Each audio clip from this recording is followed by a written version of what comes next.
Hello दोस्तों, कैसे हो आप सब। आई होप कि बढ़िया होंगे। ये जो हमारी जनरल ऑर्गेनिक केमिस्ट्री की सीरीज चल रही है, उसके पिछले लेक्चर में हमने कार्ब केटायन की जो इंटरमीडिएट था उसके बारे में पढ़ाई की और हमने देखा था कि कुल 8 प्रकार के इंटरमीडिएट होते हैं। आज के ये लेक्चर में हम दूसरा इंटरमीडिएट कार्ब एनायन के बारे में पढ़ाई करेंगे। चलिए मेरे साथ हेडिंग लगा दीजिए।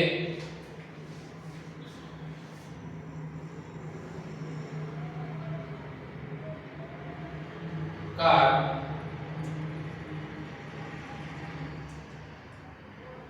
एनायन। तो कार्ब एनायन क्या होता है? हमने कार्ब केटायन में पढ़ा था कि केटायन यानी कि पॉजिटिव चार्ज वाली स्पीशीज, जहां पे हमने CH3 पॉजिटिव को हमने कार्ब केटायन तरीके से घोषित किया था। कार्ब एनायन यानी कि CH3 नेगेटिव चार्ज। क्या बोला मैंने? CH3 negative charge. मतलब कार्ब केटायन में हमने देखा था कि ऐसी स्पीशीज जो पॉजिटिव चार्ज एग्जिस्ट करती है उसको हम केटायन बोलते हैं, और अगर वो पॉजिटिव चार्ज कार्बन के ऊपर हो तो उसे हम कार्ब केटायन बोलते हैं। उसका एग्जैक्ट ऑपोजिट कार्बन तो है लेकिन एनायन है, तो कार्ब एनायन उसे बोलते हैं कि अगर ऐसी स्पीशीज जिसके ऊपर यानी कि वो कार्बन होना चाहिए और उसके ऊपर नेगेटिव चार्ज एग्जिस्ट करता हो उसे हम कार्ब एनायन बोलते हैं। अगर मैं इसका स्ट्रक्चर ड्रॉ करना चाहूं तो कुछ ऐसे ड्रॉ कर सकता हूं। ये हमारा कार्बन, ये हाइड्रोजन, ये हमारा तीसरा हाइड्रोजन और एक नेगेटिव चार्ज हमारा बचा। कार्बन के साथ 3 हाइड्रोजन तो आ गए, अब ऊपर नेगेटिव चार्ज भी ड्रॉ करना पड़ेगा ना, तो उसको मैं ऑर्बिटल के फॉर्म में ड्रॉ करता हूं। ये हमारे दो इलेक्ट्रॉन, ये स्ट्रक्चर बन गया हमारा कार्ब एनायन का। सेम कार्ब केटायन में देखा था, उसी तरह रूल इसमें फॉलो होंगे। अब हम देखते हैं स्टेबिलिटी ऑफ कार्ब एनायन। चलिए, स्टेबिलिटी ऑफ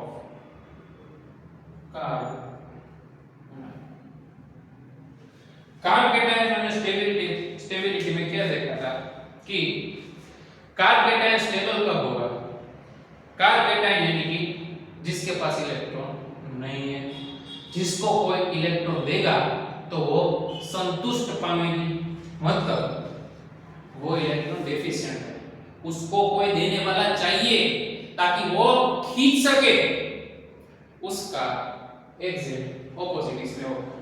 कार्ब एनायन यानी कि बहुत ही संतुष्ट स्पीशीज, यानी कि उसके पास बहुत ज्यादा इलेक्ट्रॉन है, और मैं ऐसे बोल सकता हूं कि उसके पास एक्स्ट्रा पेयर ऑफ इलेक्ट्रॉन है।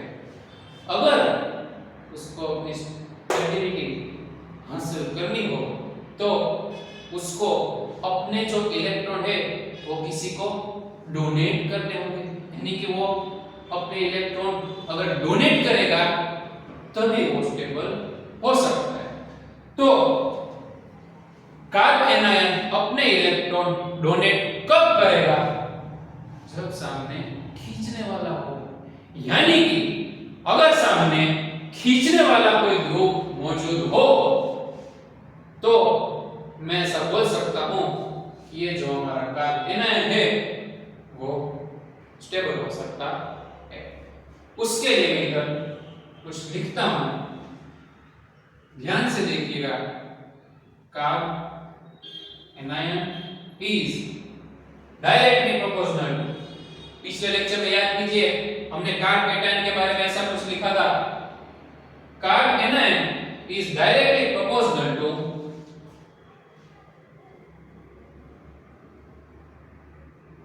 -R -H और -I वाले ग्रुप। यानी कि कार्ब एनायन की स्टेबिलिटी तभी बढ़ेगी जब सामने -R -H और -I वाले ग्रुप की संख्या बढ़ेगी। फिर से कार्ब एनायन तभी स्टेबल होगा भाइयों और मेरी प्यारी सी बहनों, जब उसके सामने -R या -H या फिर -I ये तीनों जो ग्रुप है वो अब सामने वाले से इलेक्ट्रॉन खींचते हैं। खुद तो इलेक्ट्रॉन डेफिशिएंट ही होते हैं, लेकिन सामने वाली जो स्पीशीज है उसके भी इलेक्ट्रॉन खींच लेने की संभावना है। तो कार्ब एनायन की स्टेबिलिटी बढ़ेगी जब भी -R -H और -I वाले ग्रुप सामने होंगे।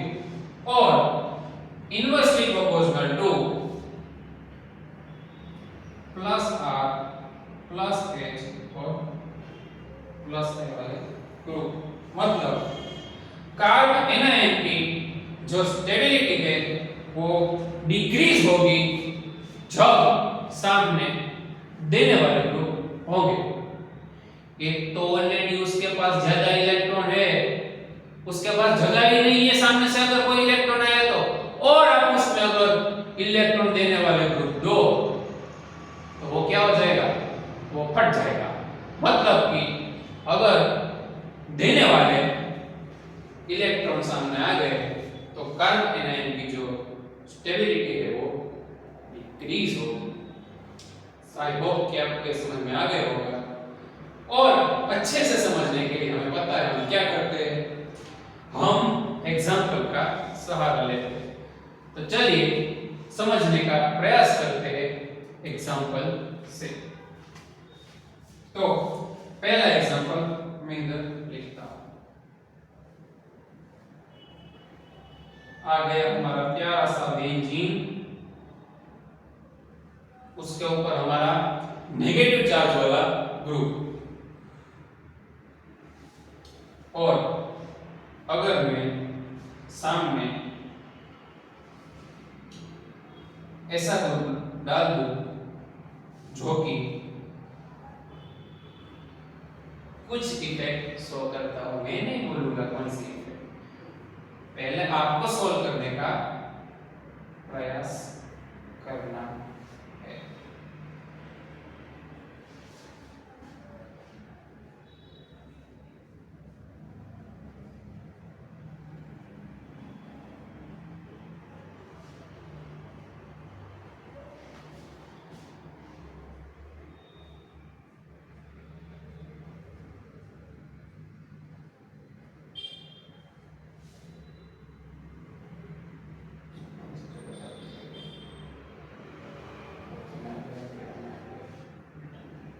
बस ऐसे ही सिंपल। चलिए इधर मैंने कुछ एग्जांपल शो किए हैं आपको। ये हमारा पहला एग्जांपल एक ही है, लेकिन आपको सीक्वेंस में आपको नंबर दे देता हूं। इसका मुझे कार्ब एनायन की स्टेबिलिटी का ऑर्डर फाइंड करना है। आप देख सकते हो कि चारों के चारों बेंजीन रिंग में कार्ब एनायन यानी कि हमारा CH2- कॉमन है, हमें उसको स्टेबल करना है। तो उसको स्टेबल करने के लिए मैंने कुछ ग्रुप ज्वाइन किए हैं। एक ही प्रकार का ग्रुप है लेकिन डिफरेंट प्लेसेस पे है। मुझे अगर ये क्वेश्चन सॉल्व करना हो तो मैं आपको एक हिंट बता देता हूं, पहले आप सॉल्व करने का प्रयास कीजिएगा, बाद में मैं आपको सॉल्व करवाऊंगा। आपको इसमें इफेक्ट देखनी पड़ेगी। क्या बोला मैंने आपको, पहले इसमें इफेक्ट देखनी पड़ेगी। चलिए इफेक्ट देखते हैं। पहला हमारा जो एग्जांपल का स्ट्रक्चर है उसमें CH2 है वो हमारे पहले कार्बन पे है और ये जो OH ग्रुप है वो मेटा के ऊपर है। इसमें CH2 है वो पहले कार्बन पे है और ये हमारा OH ग्रुप है वो ऑर्थो पोजीशन पे। इसमें OH हमारा पैरा पोजीशन पे है और इसमें तो OH है। अब अगर मुझे स्टेबिलिटी इसमें निकालनी हो तो सबसे पहले मैं सभी की इफेक्ट लिख लूंगा, मतलब कि जो सब्स्टिट्यूटेड ग्रुप है उसकी मैं इसमें इफेक्ट लिखूंगा। तो पहला OH ग्रुप है मेटा पोजीशन पे है।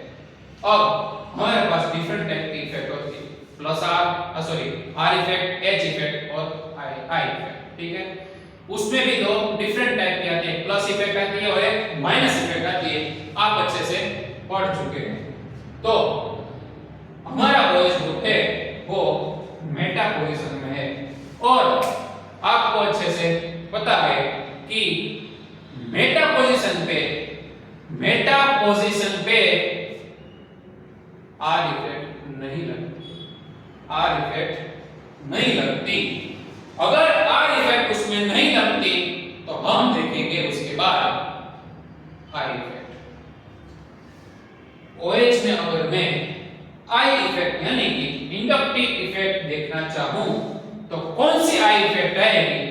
अगर आपको याद हो तो मैंने इधर प्लस आई और माइनस आई इफेक्ट का ऑर्डर आपको लिखवाया है और उसमें भी अगर आपको याद हो तो मेरे प्यारे भाइयों और मेरी बहनों, ये OH ग्रुप है वो माइनस आई इफेक्ट शो करता है।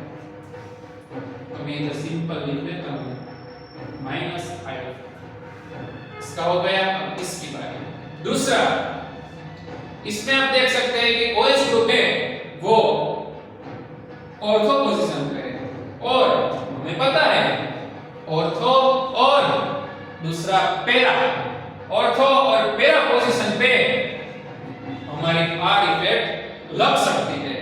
तो अगर मैं इसमें आर इफेक्ट लगाना चाहूं तो कौन सी आर इफेक्ट आएगी? हमें पता है कि OH के ऊपर उसकी लोन पेयर होती है। क्या होती है भाई? Lone pair. ये जो लोन पेयर है वो रेजोनेंस में पार्ट लेती है, यानी कि वो अपने इलेक्ट्रॉन देती है। अगर कोई इफेक्ट इलेक्ट्रॉन देती है तो उसको हम रेजोनेंस में प्लस आर इफेक्ट बोलते हैं। इसमें हम कौन सी इफेक्ट शो कर सकते ये कौन सी इफेक्ट दिखाता है? Plus are effect. अगर इसमें मुझे प्लस आर के सिवा और इफेक्ट लगती हो तो ये भी लिख सकते हैं क्योंकि वो माइनस आई भी रिप्रेजेंट करता है। चलो हो गई दूसरे की इफेक्ट। तीसरा OH है वो पैरा पोजीशन पे है। अभी मैंने बोला था कि ऑर्थो और पैरा पे प्लस आर इफेक्ट लगती है, तो इसमें भी कौन सी इफेक्ट लगेगी? प्लस आर इफेक्ट लगेगी।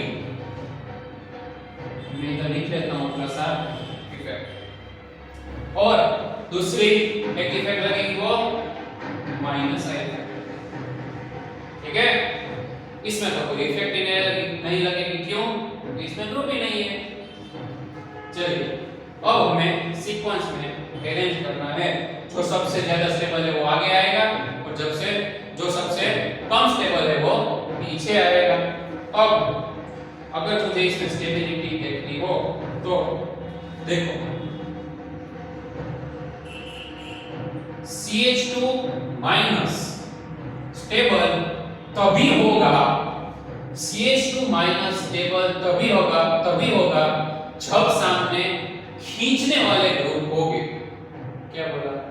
CH2 माइनस स्टेबल तभी होगा कि अगर सामने खींचने वाले ग्रुप हो या फिर कोई ग्रुप भी ना हो। आया समझ में? ऐसा क्यों मैंने बोला? क्योंकि हमारे कार्बन एनायन के ऊपर नेगेटिव चार्ज है, वो अब इलेक्ट्रॉन लेना नहीं चाहता। वो कब इलेक्ट्रॉन नहीं ले पाएगा? जब सामने देने वाले ग्रुप ना हो। तो जो देने वाले ग्रुप है वो तो आखिर में ही आ जाएंगे। क्यों? क्योंकि वो उल्टा हमारे कार्बन आयन को अनस्टेबल करेंगे। तो मैं ऐसा बोल सकता हूं कि ये जो दोनों ग्रुप है ना, ये जो दोनों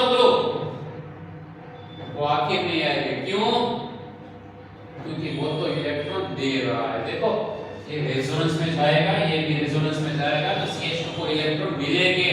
अगर उसको इलेक्ट्रॉन मिलेंगे तो वो कम स्टेबल होगा। तो CH2 हमारा कब स्टेबल होगा? जब सामने खींचने वाले ग्रुप होंगे। इसमें आपको खींचने वाले ग्रुप कहां पे दिख रहे हैं? तो यहां पे दिख रहे हैं। क्यों? क्योंकि मेटा पोजीशन है, मेटा पोजीशन पे हमारी R इफेक्ट नहीं लगती, माइनस I इफेक्ट लगती है। और जो माइनस इफेक्ट वाले ग्रुप होते हैं वो बहुत ही अच्छे से इलेक्ट्रॉन को अपनी तरफ खींचते हैं। अगर ये OH इलेक्ट्रॉन खींचेगा, ये CH2 माइनस का तो मजा ही आ जाएगा। क्यों? क्योंकि वो स्टेबिलिटी की ओर अपना पहला पांव रखेगा। अगर उसने अपने नेगेटिव चार्ज खींचने वाले ग्रुप को डोनेट कर दिए तो वो न्यूट्रल हो जाएगा। अगर वो न्यूट्रल हो जाएगा तो उसको तो बहुत ही मजा आएगा, क्योंकि वो स्टेबल हो जाएगा। तो सबसे पहला जो नंबर आएगा स्टेबिलिटी में वो आएगा ये वाले ग्रुप का। तो मैं इधर लिखूं कि भाई सबसे स्टेबल पहला। चलो इसका हो गया। अब ये तीनों का बाकी। चलो CH2 CH2 दो OH वाले ग्रुप पे जो इलेक्ट्रॉन डोनेट कर रहे हैं, वो इलेक्ट्रॉन डोनेट कर रहे हैं, तो ये CH2 की जो भी स्टेबिलिटी थी वो कम हो रही है। क्यों? क्योंकि उसको चाहिए ही नहीं, फिर भी ये OH दे रहा है। उसको इलेक्ट्रॉन चाहिए ही नहीं, फिर भी इलेक्ट्रॉन दे रहा है।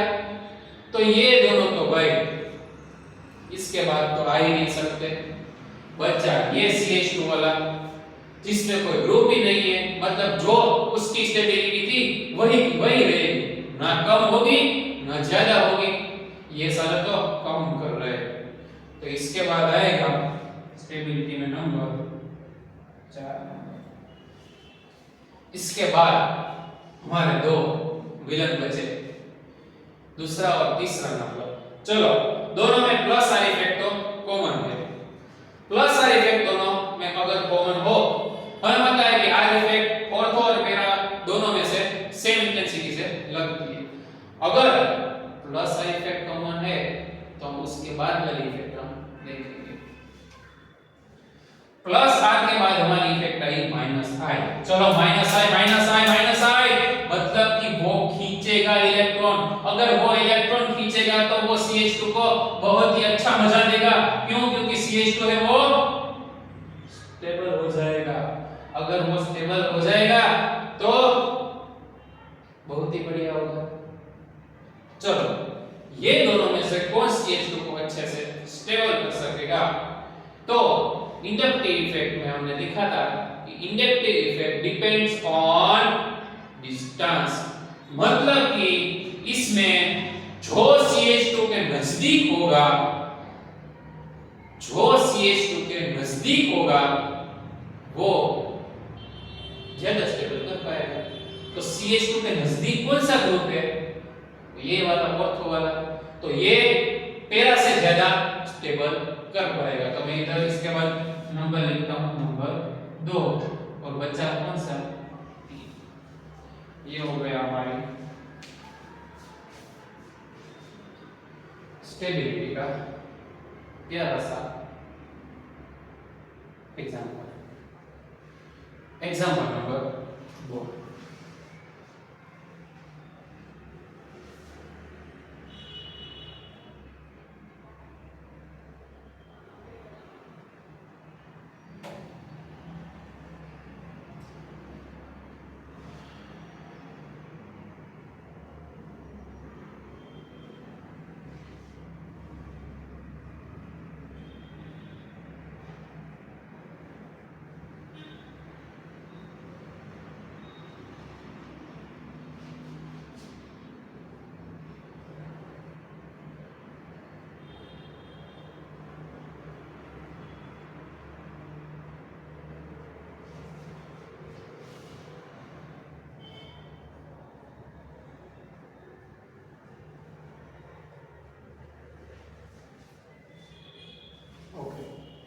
ऐसा मैंने कुछ एग्जाम्पल लिखा है।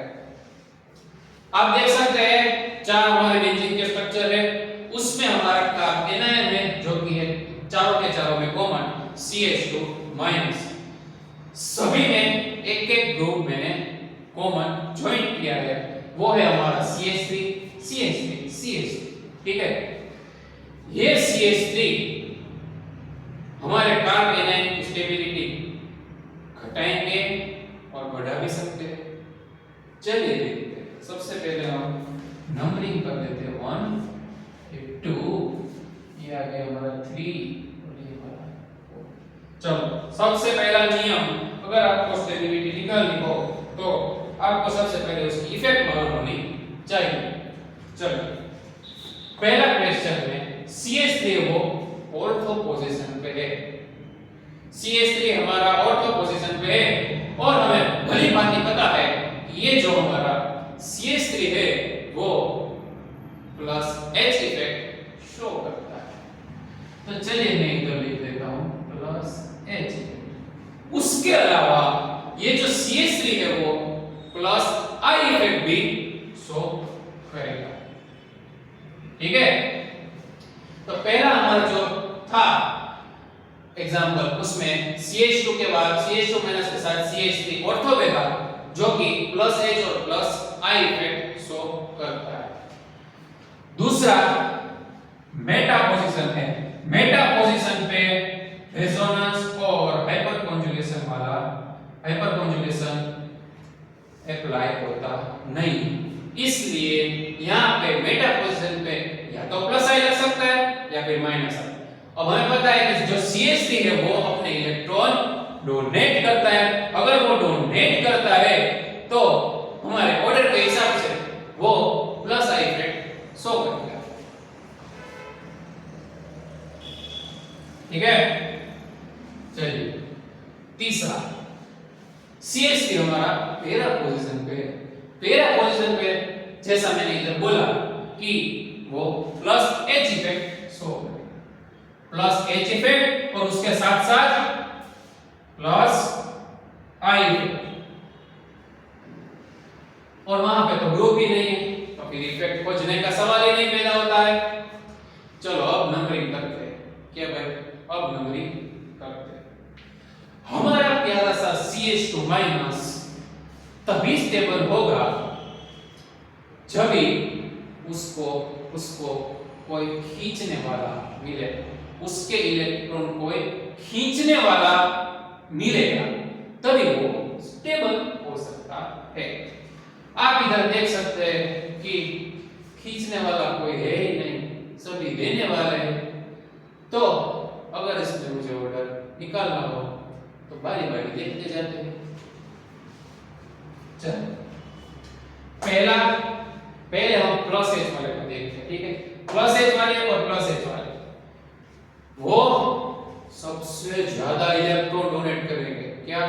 सबसे ज्यादा इलेक्ट्रॉन डोनेट करेंगे, तो ये हमारा CH2 माइनस को बहुत ज्यादा अनस्टेबल हो जाएगा।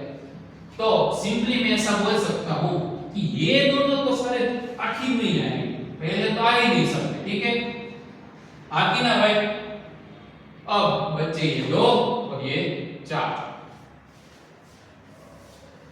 दूसरे नंबर में हम देख सकते हैं कि CH3 मेटा पे है तो उसकी प्लस I इफेक्ट भी लग रही है। अगर उसकी प्लस I इफेक्ट लग रही है तो वो इलेक्ट्रॉन दे रहा है। अगर वो इलेक्ट्रॉन दे रहा है तो CH2 उससे इलेक्ट्रॉन ले रहा है जो कि उसको जरूरत नहीं है, फिर भी वो इलेक्ट्रॉन ले रहा है। अगर वो फिर भी इलेक्ट्रॉन ले रहा है तो उसकी स्टेबिलिटी डिक्रीज हो रही है। तो भाई ये भी आप सबसे पहले स्टेबिलिटी में नहीं आ सकता। बचा कौन सा?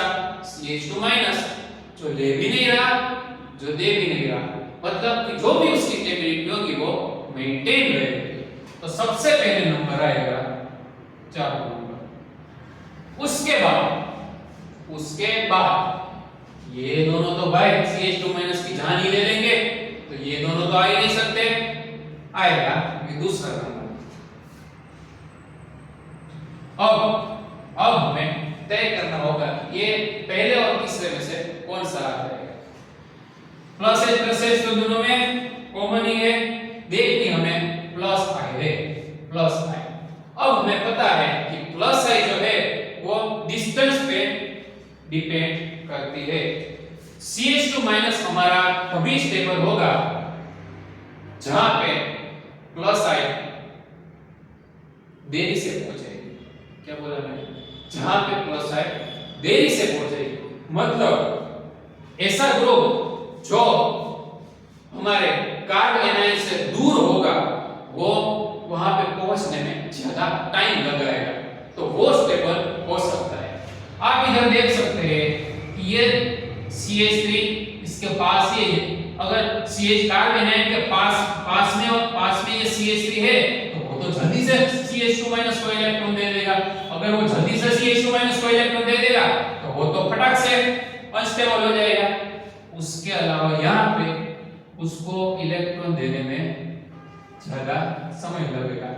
ये इलेक्ट्रॉन देगा ना, उससे पहले तो ये इलेक्ट्रॉन दे देगा, तो स्टेबिलिटी ऑर्डर में तीसरे नंबर पे ये आएगा और उसके बाद ये आएगा। ये हमारा हो गया स्टेबिलिटी का ऑर्डर। अब दो एग्जांपल आपको मैंने अच्छे से करवाया, एक होमवर्क में देता हूं। जिसको भी सीक्वेंस पता हो, जिसको भी आंसर आता वो मुझे नीचे कमेंट बॉक्स में आंसर दे दीजिएगा। आपका क्वेश्चन कुछ ऐसा है भाई, बेंजीन का चकेड़ा, उसके ऊपर आ गया CH2 माइनस, मैंने इधर लिख दिया CCl3, फिर से हमारा बेंजीन है ना, वो सभी को पसंद है। क्यों? क्योंकि उसी से सभी रिएक्शन होते हैं, मतलब बहुत ज्यादा रिएक्शनों में वो पार्ट भी लेता है और उसका इंपॉर्टेंस भी बहुत ज्यादा है। चलिए आपके एग्जांपल मैंने लिख लिए हैं, आपका ये हो जाएगा होमवर्क जो आपको करना है, लिख लीजिए। ठीक है, लिखिए। चलिए आगे बढ़ते हैं। तो ये हमने देखा कार्ब एनायन। कार्ब एनायन में हमने देखा उसका स्ट्रक्चर और हमने देखा कार्ब एनायन की जो स्टेबिलिटी थी वो देखी। ठीक है, इसके आगे हम हमारा तीसरा जो इंटरमीडिएट है फ्री रेडिकल, उसके बारे में पढ़ेंगे। चलो हेडिंग लगा लीजिए मेरे प्यारे भाइयों और बहनों।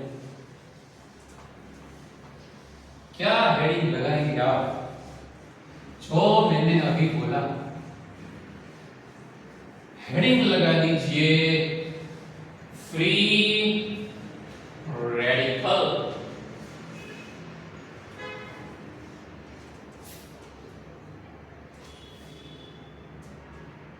फ्री रेडिकल ऐसा कुछ है। चलो देखते हैं फ्री रेडिकल का स्ट्रक्चर। फ्री रेडिकल का स्ट्रक्चर देखें उससे पहले मैं आपको एक क्वेश्चन पूछूं कि फ्री रेडिकल क्या होता है। अगर आपको याद हो, पहले लेक्चर में हमने रेजोनेंस पढ़ा था, कैसे रेजोनेंस होता है।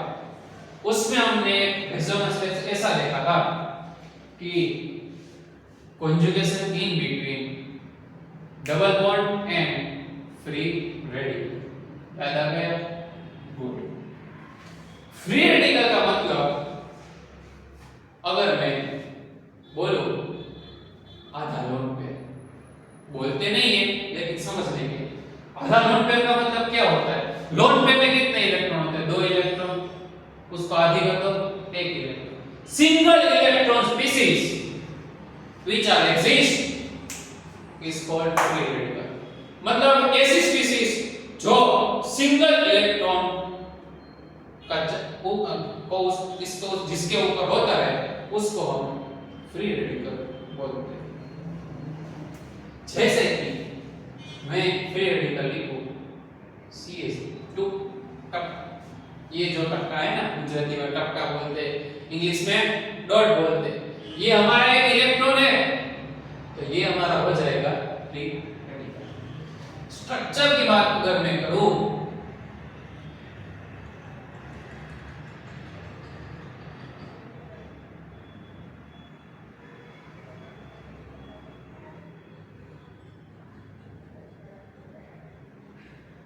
तो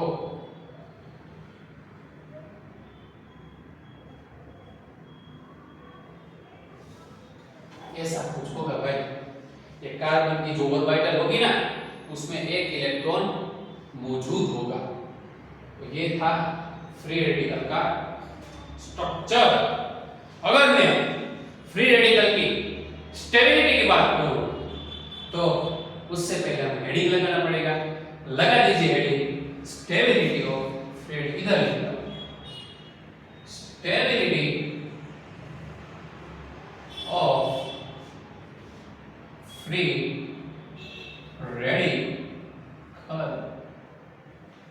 ठीक है, चलिए मुझे अगर इसकी स्टेबिलिटी लिखनी हो तो कैसे लिख सकता हूं?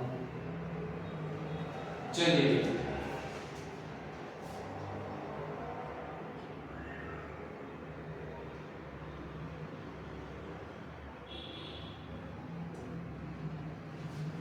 ये हमारा टर्सरी,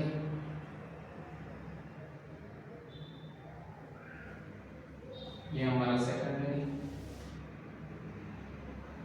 उसके बाद आया हमारा प्राइमरी और हमारा 0 2 2 2। ठीक है,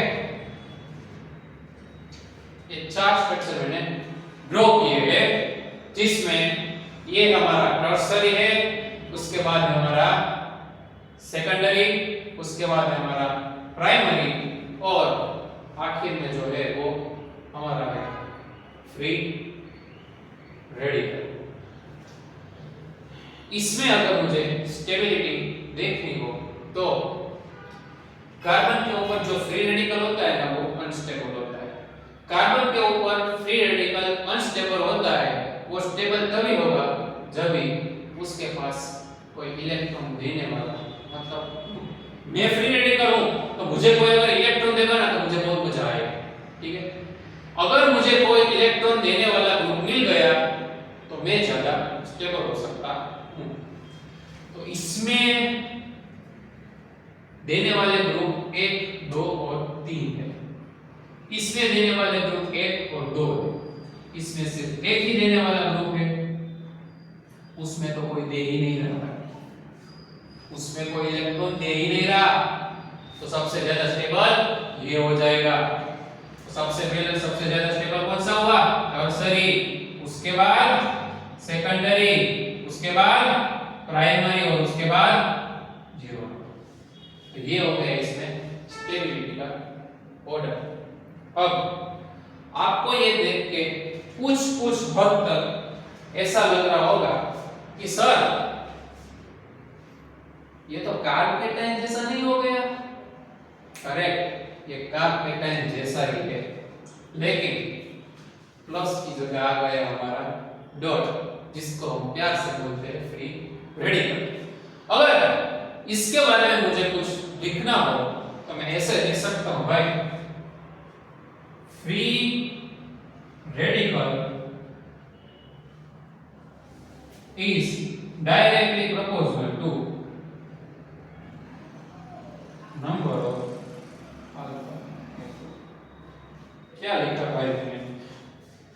free radical directly proportional to number of alpha hydrogen, यानी कि फ्री रेडिकल की स्टेबिलिटी तभी बढ़ेगी जब भी नंबर ऑफ अल्फा हाइड्रोजन बढ़ेगी। इधर आपने देखा कि नंबर ऑफ अल्फा हाइड्रोजन इसमें 9 अल्फा हाइड्रोजन 6 अल्फा हाइड्रोजन और 3 अल्फा हाइड्रोजन, और इसमें तो है ही नहीं। नंबर ऑफ अल्फा हाइड्रोजन सबसे ज्यादा तो स्टेबिलिटी भी सबसे ज्यादा। उससे कम नंबर अल्फा हाइड्रोजन उससे स्टेबिलिटी कम, उससे कम अल्फा हाइड्रोजन उससे कम स्टेबिलिटी, और जिसमें नहीं है उसकी स्टेबिलिटी सबसे कम। तो ये हमने फ्री रेडिकल की स्टेबिलिटी के बारे में पढ़ा। एग्जांपल देख लेते हैं, चलो।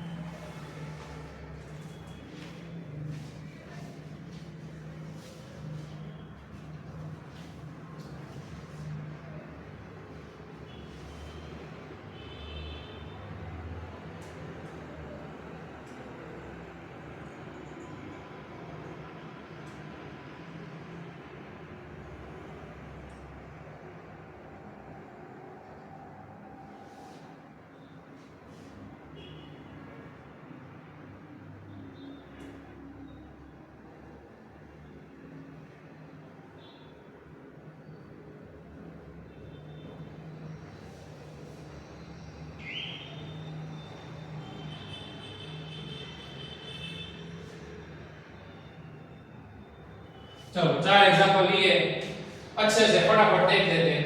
CH3 CH3 CH3 CH3 उसके ऊपर रेडिकल NO2 ग्रुप है भाई।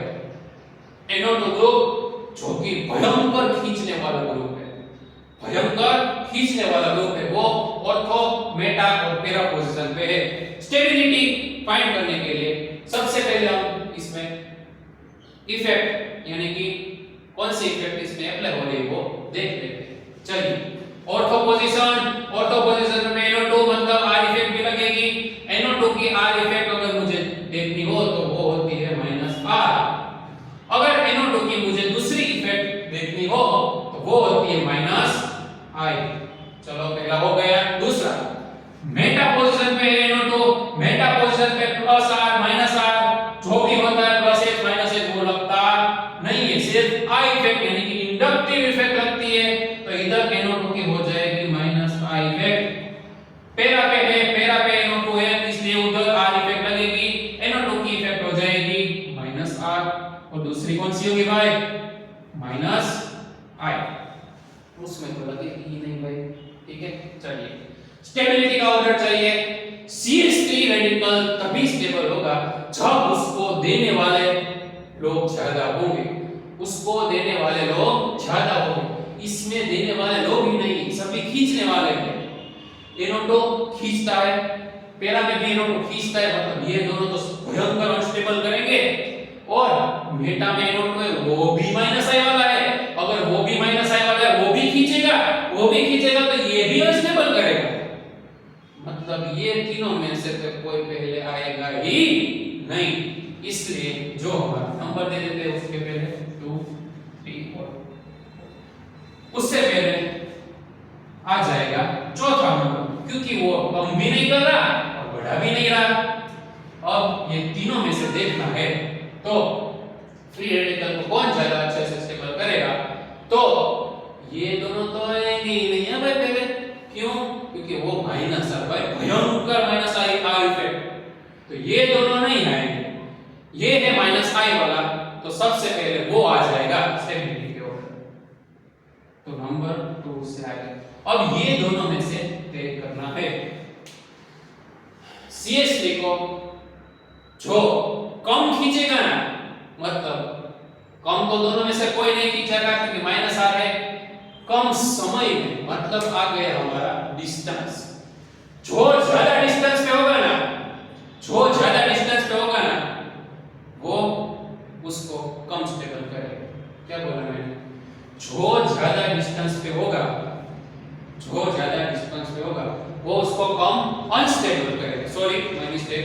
जो ज्यादा डिस्टेंस पे होगा वो उसको कम अनस्टेबल होगा। ये तो बाजू में है, ये तो बाजू में ही है। अगर ये बाजू में है तो सबसे स्पीड में इसको अनस्टेबल करेगा, तो ये तो आएगा ही नहीं। तो बचा कौन सा? ये तीसरे वाला, और उसके बाद आएगा ये पहला। तो ये हमने देखा स्टेबिलिटी ऑफ फ्री रेडिकल के बारे में। आज के लेक्चर में हमने दो इंटरमीडिएट कार्ब केटायन के बाद वाले, पहले कौन सा देखा था, कार्ब एनायन, और उसके बाद हमने देखा फ्री रेडिकल। आई होप कि आपको ये दोनों के बारे में अच्छे से समझ में आ गया होगा। आज के लेक्चर में इतना ही। अगले लेक्चर में हम कुछ नया सीखने का प्रयास करेंगे। Thank you.